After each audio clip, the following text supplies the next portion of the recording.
start off by saying congratulations on this brand new single, and also congratulations on this deluxe edition as well. It's an absolutely fantastic thing to have, for anyone to have in their collection, so congratulations. Well, thank you. I can't believe that it's been 12 months since the album first came out. Tell us a little bit about what that last 12 months has been for you guys with this album being out there. I mean, I guess to some degree it was a little weird putting a record out, without being able to tour right away, because the band was, involved in some legal stuff, and so we couldn't really do the touring side of it right away when the record came out. So it was, mainly doing, social media stuff and recording music videos and I guess anything we could do to promote the record at the time. So it was something a bit unceremonious about that. But, I guess it's also to be expected, coming off the pandemic where touring wasn't that common for a lot of bands at that time. Even, I know some bands like, Periphery and Of Mice and Men and Deftones. Deftones just did their first tour, but a lot of bands still haven't toured yet. But once the new year hit, from February to now, we've pretty much been on the road most of the time.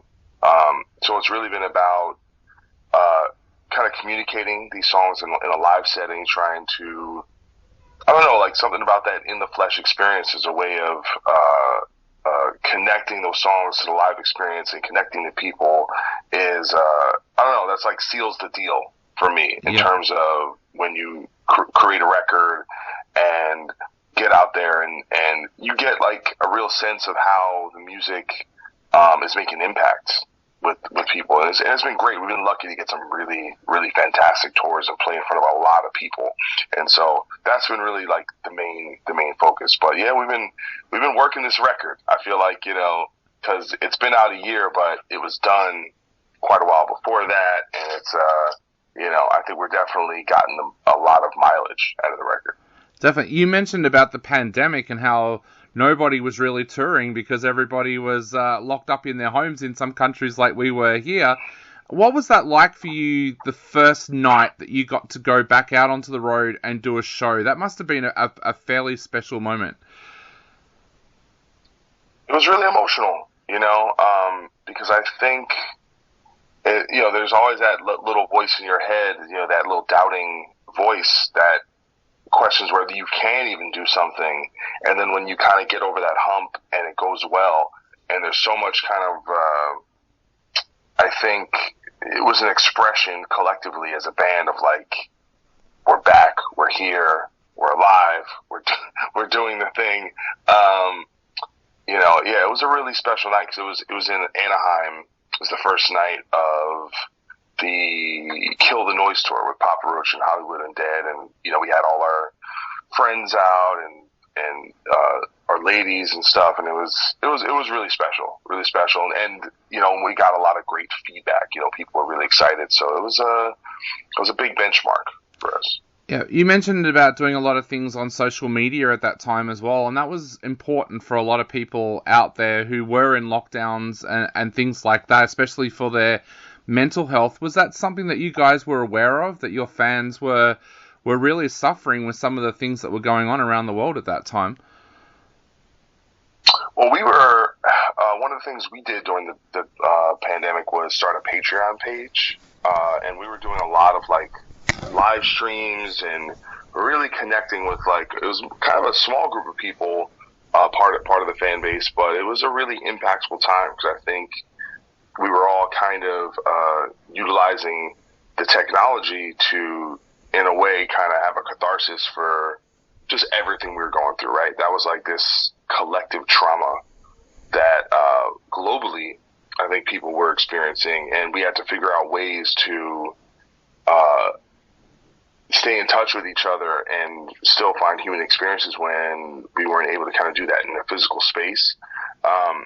So I hate to kind of put in the words of having a positive experience out of that, but I do think there was a lot I learned, about different ways, how we can use this technology, whether it's something like Patreon or streaming stuff like Twitch and things like that you can actually have a whole career and connectivity with people all around the world without necessarily the traditional live touring apparatus. So that's something that's kind of stuck with me, and some of those things I miss, kind of being able to be home and have a schedule, and okay, I'm going to go live here, and and in many ways it feels a little bit like we've gone back to what it was like before the pandemic, which feels a little less connected. So it's like I'm actually looking forward to having some time off where I can kind of do some more things like that, and because you can really create communities, online in a way that I think weren't necessarily as impactful as they were before the pandemic. How important were those communities as well for your own mental health? Because, of course, that would have been a big shock to your system, suddenly having live music taken away from you and not being able to get out there with your fans as well. I mean, we all had to do what we had to do. I remember Metallica was putting out concerts weekly, like from their catalog throughout the years, and that was like a big thing because we'd have friends over and we just watch these shows, and you were doing I was doing anything to kind of find that kernel of joy that you get from that experience. And then, like I said, going back to doing the Patreon and stuff, and we got really close with a lot of the fans of the band. But there was all these mechanisms, and even like me, I was doing my podcast, connecting with people, bands I toured with and friends in there, that you really had to make those efforts, to reach out to people, because it was a lonely time for a lot of people. And it was a tough time for me because I lost both my parents during the pandemic. So I was going through my own thing on top of it, and they didn't die from COVID, but I feel like it was all part of that. I was one of the people that, like many people, lost loved ones, and we had to figure out a way to kind of grieve through that. It's definitely this period of time that no matter what, your life was not going to be like what it was before, Definitely. And that's why I think now it's so important that we all come together, those of us in the music industry as well, because there's still a lot of people out there that lost people during that time that need support as well. Absolutely. Yeah, I mean, but like right now we're in Europe, on a 2-month tour, and that could be pretty isolating, because you're in your kind of little bubble, and definitely far away from home, big difference of time. Especially I live on the West Coast, so it's like a 8 to 9 hour difference, and it's like me and my girlfriend, we're on like opposite, schedules. Like when I'm waking up, she's going to sleep, and vice versa. So it's, figuring that out and kind of, just being disconnected from your whole world for a little bit is tough. You got to figure out ways to get through it, even though you have this incredible opportunity and this lifestyle. There's a lot of sacrifice involved. Definitely. Now, bringing it back to this beautiful deluxe edition of the album, for the fans out there that haven't heard the news yet, what can they expect if they go out and buy this deluxe edition? Well, I actually don't know if it's available in physical form. As far as I know, it's only streaming now, but hopefully they'll do some kind of release on there. I mean, there's quite a bit. I mean, there's 3 B-side original tracks that were not on the original album, all of which I think are amazing. And on any of them could have been on the record. They're definitely good enough. And I Don't Want to Feel is the only one that wasn't out, and that just came out as part of this record. And DL wrote that one, and it's a badass song, really heavy. And there's, I want to say, 3 or 4 reimaginings of different songs, like acoustic versions and piano versions or orchestral versions of some of the singles, which I think fans always seem to like it when you do give a different interpretation of a song they already know. And then there's the Ozzy cover, Mama, I'm Coming Home, which we're really proud of. Now, I want to talk to you about Mama, I'm Coming Home, because that is the most requested song at the moment on our show, and it has been for about the last week, I think. So tell us a little bit about why you chose that song to cover. It is such a fantastic, iconic song. Why did you choose that song to cover? Well, I'm a huge Ozzy fan. I think all the guys in the band are. No More Tears. Just that record was like a seminal album for me, very impactful on my youth. And I don't know, there was just something about that song that was like, you were correct. It's 100%. It's iconic. I think the original version is basically perfect. But anytime I'm thinking about covers, and we worked on a lot of covers during the pandemic that we put out through our Patreon, and I've played in cover bands, so I think a lot about what could work for this band. And for some reason, that was one song I was like, man, I think DL would sound great singing that. And because it's kind of it's a very major key oriented song. It's like, how do you do a version of it that's not just redoing what they did? Yeah. That feels like Bad Wolves, and that was like the main thing. And trust me, I when we were doing it, I was like, man, there's a million ways to screw this up, and maybe only a couple ways to get it right.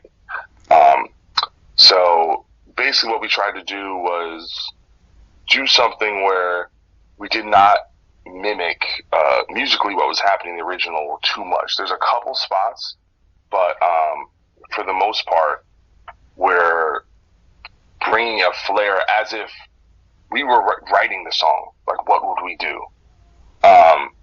So I don't know. I felt like, sometimes you with an older song, if you wait long enough, there creates a space where you can kind of present that song to a new set of fans who maybe weren't quite as familiar with the original. But it's unbelievable, and a lot of people know this. Lemmy co-wrote that song, so from Motorhead. Wow, yeah. And like you said, that's one of the things I love about the covers that you guys do. You put your own stamp on it, but it stays true to the original as well. That must be a hard mix to get right, to put your stamp on it, but to stay true to the original. Yeah, it's an art. And I study it a lot, and I love covers. Like, I'll go to any bar. If there's a cover band playing, I'm watching it. Yeah. I love it. And my favorite band is Metallica, and in some ways, I think they're the best cover band ever. Because what they would do is they would take kind of obscure stuff and make it sound like Metallica songs. So as far as you were concerned, you just got a new Metallica song. And so I always tried to study what I liked about cover songs and then infuse that into whatever band I'm working on. And this was great because this was a complete collaborative effort. We recorded all while we were on tour, on days off, in hotel rooms. And everyone was chipping in ideas, and that was really kind of a fun thing to see how well everyone worked together to bring something to life. Has there ever been a track that you've really wanted to cover, but you've almost been afraid to attempt to cover? It's a good question. Off the top of my head, no, because a lot of the stuff I wanted to, I've actually it may not be out, it's stuff I've kind of worked on. Let me think.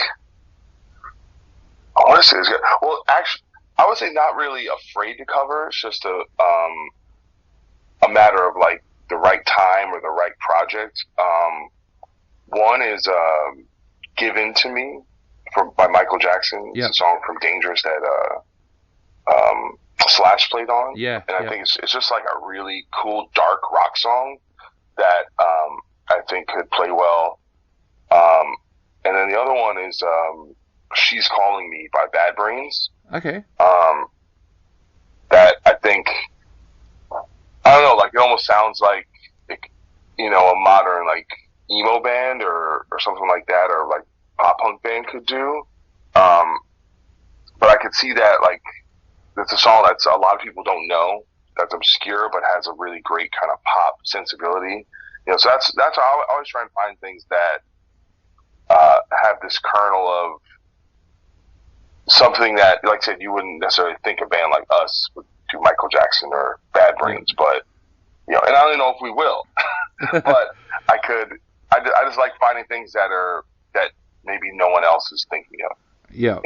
That's not too obvious. And I'll say, but My Mom Coming Home is a lot more obvious than those choices, in terms of the through line, from hard rock. I always have these little those. Oh, that would be cool. Definitely. They've done well, but like I said, they're easy to screw up. Well, you certainly did not screw up, Mama, I'm Coming Home, and we're going to play that again on our show right now. Doc, I know we're running out of time very, very quickly, so what would you like to say to all of your Aussie fans out there, not only before they take another listen to this amazing track, but before they go out and listen to this beautiful deluxe edition as well? Just listen, thank you to anyone who's supporting the band. We've had a lot of crazy stuff happen with us, and I just can't wait to get back to Australia. We're literally talking today. We're like, why are we not playing and touring over there? So we got to go yell at some people so we can come back, because we're there once and had an incredible experience, and it's one of the best places for hard rock and heavy metal in the world. So just love you guys and can't wait to get back.